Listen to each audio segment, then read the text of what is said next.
Тишината денеска најмногу зборуваше. Скопјани тагуваа заедно со цело Кочани и целата Македонија. Достоинствено, мирно, тивко и во голем број. Плоштадот во центарот на главниот град беше полн со луѓе. Беа дојдени од најмлади до највозрасни. Некои со транспаренти, други со светлата од мобилните телефони, а сите со солзи во очите, оддадоа почит за загинатите 59 млади луѓе. Протестот започна во 18 часот. Еден час подоцна се спроведе 16-минутен молк.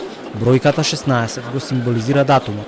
16 март, денот кога згаснаа животите на луѓето во дискотеката на смртта во Кочани. Денеска во Скопје немаше ниту бина, ниту микрофони, ниту говорници.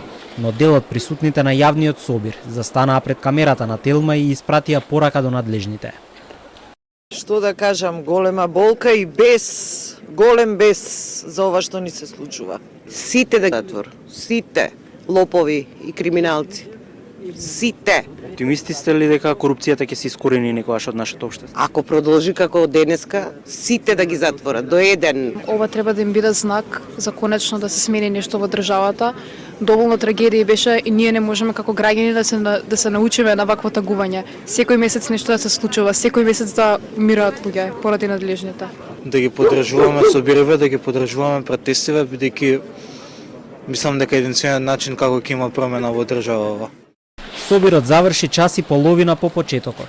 Потоа граѓаните доаѓаа постојано на фонтаната среде плоштадот, да запалат свеќе и да остават свеќе.